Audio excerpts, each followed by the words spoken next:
Hi, my name is Matthew, and this is an interview with Duchenne. Duchenne is so different, and it's just like, just like soul-sucking of a disease. So that guilt just kills you. Nobody knew about this disease. I didn't know about this disease. You know, my world was just about to explode, and I had no idea. Because I felt like it was my fault, so that I gave it to my son. So then my whole world like flipped upside down after that. Before I begin showing the responses, I just wanted to say that throughout this process of interviewing many parents and many boys with Duchenne, it was really eye-opening how strong this and how strong and how close this community is. And it's actually baffled me how much strength these families have. What is your relationship with Duchenne muscular dystrophy? My oldest son had Duchenne. He lived to be 22 years old. It's difficult. I never expected to go through something like that. Yeah, so I had never heard of it before. I was very ignorant to it. I have it. I was diagnosed with it at 3. Okay, so I've had a long relationship with Duchenne, and I wish I had never had to say that word again. But my older brother, he had Duchenne. So growing up, I have always known about it. He ended up passing in 2005. And then I ended up having my son in 2011.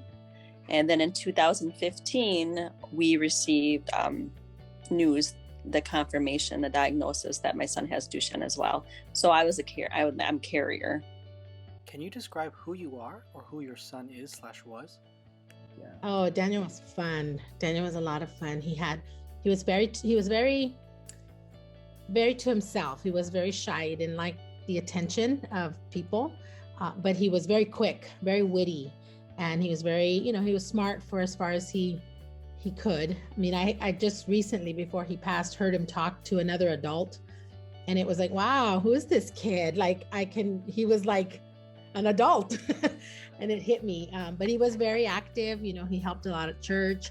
He was a lector. He was a teacher at our church. And he was just a great kid. You never heard him complain. You never heard him say, I'm in pain. In the later days, yes, but he'd always have a smile on his face, and he never complained. It was one of those things where, okay, now we're moving into this, and now we're moving into that. And he flowed with it. He was about 7-ish when we finally told him, 7 or 8. I'm sort of kind of just that guy that's just out there, I mean, I'm Christian, and that kind of keeps me going. My son, he's always been a sweet, loving guy. Very caring. He loves video games. He's always on video games. He's a good brother to his sister, caring. But this virus has changed, or this gene has changed him. Because of all the medicine he's on, he has mood swings.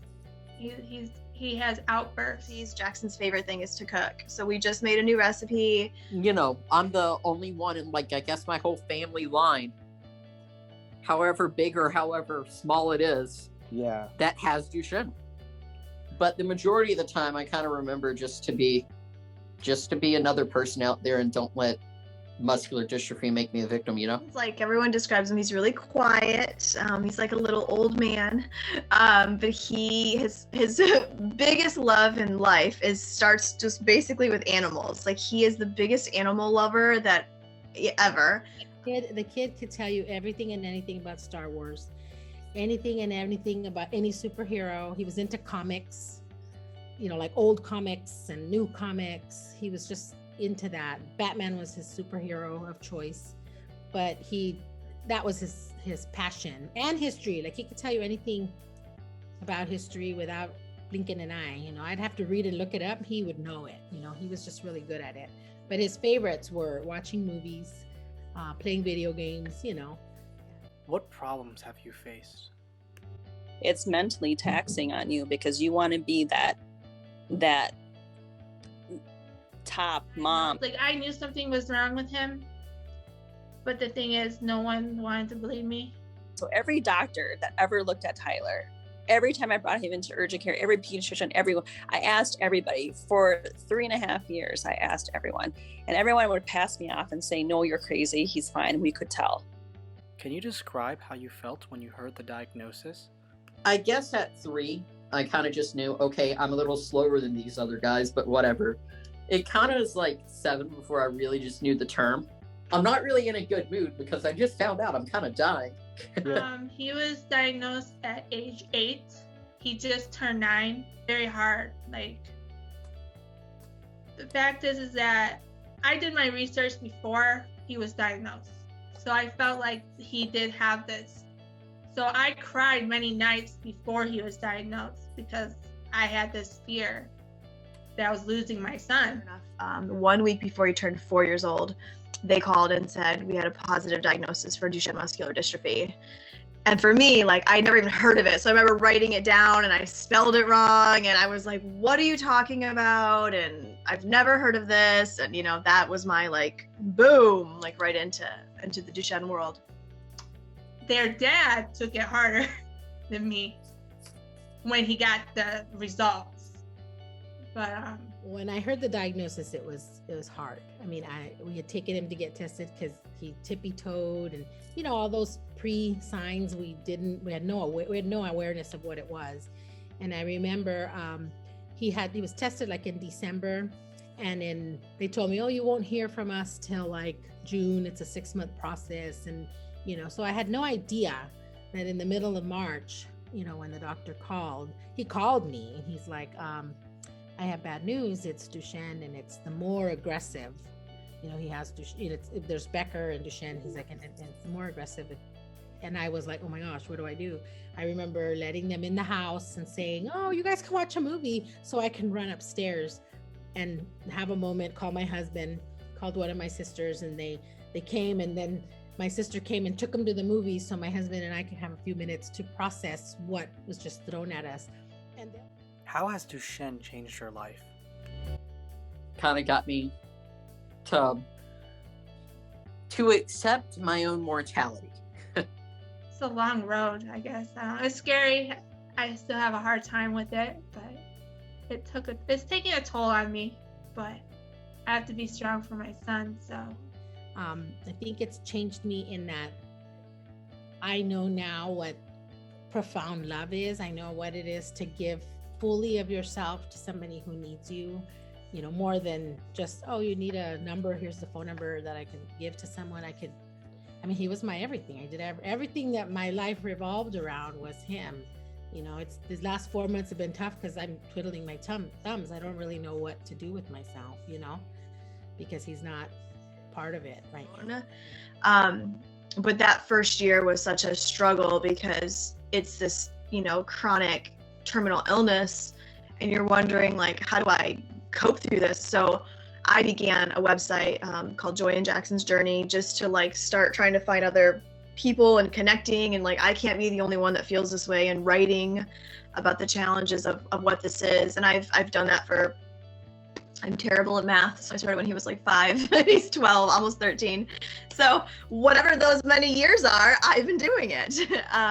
That diagnosis in and of itself changed my entire life, in the sense that I had always been very like optimistic and like a very happy person. But when I got that, for me, it was I never grew up as like, I want, you know, the Cinderella fairy tale, I want to get married. I never wanted any of that. The only thing I wanted was to never have to lose a child. And so for me, I was faced with like the worst thing I could ever imagine. And I'm more aware. Mm-hmm. I'm more like, want to be involved. I want to do more. It made me realize, like, I was always a someday person. Like, someday I'm gonna do this, or someday we're gonna travel there. Like, Duchenne shook it so bad, it was like, there is no longer a someday, there is today. And what makes you hopeful for the future? I just hope that we have a cure soon. I just hope that, I don't want children or parents to go through this. It's really difficult. You never want to see your child pass away before you as a parent. Like, I just want children to be able to live their life. I want them to be able not to be in a wheelchair, be able to walk and enjoy life the way they should as children. With all the progress that's been done, all the progress that I've seen in the last few years since his diagnosis, it seems like there's a lot of momentum to move forward, and that kind of keeps me going. And there's a lot of hope there. Back when my brother was around, there was nothing. There was just steroids, and that was it. So there's a lot of hope yet that I have that things will get better. And it's all the treatments coming out, because there are so many that I can't even name how many trials there are. If I researched it, it'd be like a 5-year research at this point, I guess. So I'm hopeful for that. This probably for my own self-preservation, my own coping mechanisms, I have to be a realist about this. I don't know, I don't feel like I am the poster child for hope. I'm just getting through it today. Definitely our faith. Daniel he had a really strong faith, and I think, he just knew that whatever the outcome would be okay. Out of all of my kids, he was the one most responsible about his faith. I think it was our faith that kept us, that was what kept our hope alive, Is there any message you'd like to give to others who are either in or maybe in a similar situation as you? I would just tell others, don't lose hope. It's a battle, and you just have to stay positive and be focused and be present. Appreciate the time that you have and not dwell on the, what could happen. When I'm doing puzzles or when he's reading to me and stuff, I appreciate that time and just really am there in the moment with my son. Stay positive and stay strong for your children. Make memories. Any little thing will be huge when they're not with us anymore, because we're all headed in that, most of the parents, and God, there are so many new, they could prolong longer, but their little bodies at some point are going to get to where they can't anymore. And I think making memories and keeping your communication with your child or your loved one is, that's key. And I know most moms, as me, we're very close to our boys. We know how they tick. We know what makes them, angry and what makes them happy. I think just keeping that relationship open and, making memories, just any little thing, any little opportunity you have to make memories. I think it depends on the stage that they're in, but in the beginning, for me, it was I'm a fast processor. I work through things really quickly, and I have to feel like I'm tackling it or I can't move forward in life. So we had gotten the diagnosis, and for the next 3 days, I was in the fetal position. I was on the bathroom floor. I was crying nonstop. I didn't eat. There was this pervasive cold over my entire body that no matter what I did, I could never get warm. I was just shaking. And I just remember thinking, and then I would go into his room and I would hold him and I would cry, and scare the daylights out of him, I'm sure. But it's in the beginning, you feel so alone. You feel no one has ever felt this way before, and I don't know how I'm going to get through this, and life is not worth living. And you just think of all these horrible, huge things. And it's not to take it away. I don't want to minimize the experience for anyone, but it's at some point you have to emerge from that. But you have to be willing to do the hard work. But then at the same time, it's so easy to get overwhelmed and overloaded, and you run a Google search and you're just oh my gosh. So also do not jump. If I have to give a message, my message would be, don't lose hope, and just realize this. You're only amount of a victim as much as you let yourself be a victim. And don't let yourself be a victim, because being a victim is going to leave you at a place that you don't want to be. You're going to be better off being I have this condition, but it doesn't define me. I'm stronger than it. After talking to all these families, all I wanted to do was help. And you can too. You can look into different organizations such as Parent Project for Muscular Dystrophy. You can look at Muscular Dystrophy Association. You can look at Cure Duchenne.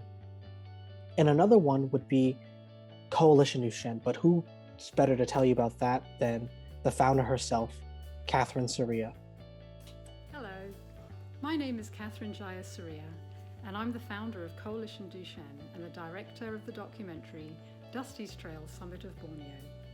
We are dedicated to helping people with Duchenne, like my 28-year-old son Dusty, who co-founded Coalition Duchenne with me back in 2011. In addition to funding groundbreaking research, Coalition Duchenne is committed to holding international events that bring people together to raise funding and global awareness for Duchenne. In June this year, we have our 10th annual climb of Mount Kinabalu on the island of Borneo, where I grew up. Our international team will climb for all the brave and courageous people with Duchenne around the world who face far greater challenges than any mountain peak. Join us on the climb. Thank you.